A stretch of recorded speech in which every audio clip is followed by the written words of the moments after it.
Hello नमस्ते, स्वागत छ यहाँहरूलाई आमा'स डाइनमा। आज म गुन्द्रुक र भट्टलाई साँधेर अचार बनाउँदै छु। एउटा बलमा गुन्द्रुक लिएको छु। गुन्द्रुकलाई मनतातो पानीले भिजाउनु पर्छ। कराई तताउन राखेको छु। मैले यसमा राखे भट्टलाई चलाउँदै भुट्नुपर्छ। भट्ट तातिसकेपछि पड्किन सुरु हुन्छ। बोक्रा पनि अलिअलि रातो हुँदै जान्छ। भट्टबाट बास्ना आउन थाल्छ। यसबाट पनि हामीलाई थाहा हुन्छ भट्ट राम्रोसँग भुटिसकेको छ भनेर। भट्ट राम्रोसँग भुटिसकेको छ। अब सुप्पो थाल चपिङ बोर्डमाथि राखेर लोहोरो वा बेलनाको सहायताले भट्टलाई दल्नुपर्छ। यसको बोक्रा बाहिर निस्किन्छ।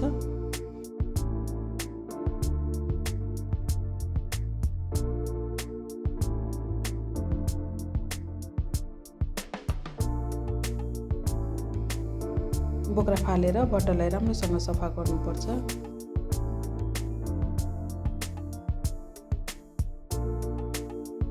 भिजिसकेको गुन्द्रुकलाई राम्रोसँग निचोरेर मैले एउटा खाली बलमा राखेँ।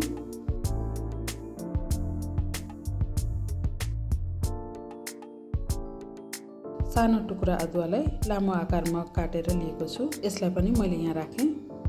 3 पोटी लसुनलाई चिरेर सानो सानो टुक्रा बनाएको छु। यसलाई पनि मैले यहाँ राखेँ। टमाटरलाई पनि अदुवा र लसुनकै आकारमा काटेर लिएको छु। यसलाई पनि मैले यहाँ राखेँ। प्याजलाई सानो सानो टुक्रामा काटेर लिएको छु। यसलाई पनि मैले यहाँ राखेँ। हरियो खुर्सानी, हरियो लसुनको पत्तालाई पनि काटेर मैले यहाँ राखेँ। भुटेर बोक्रा फालेको भट्टलाई पनि मैले यहाँ राखेँ।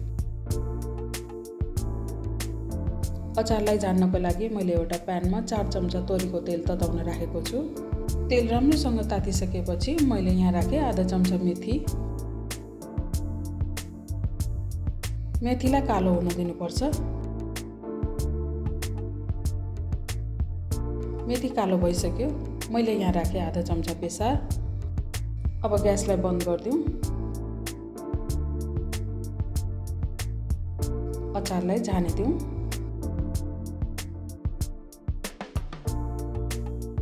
स्वादअनुसार मैले यहाँ राखेँ नुन।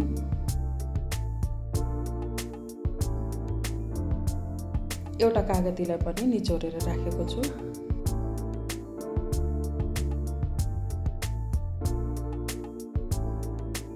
अचारलाई राम्रोसँग मिक्स गरिदिउँ।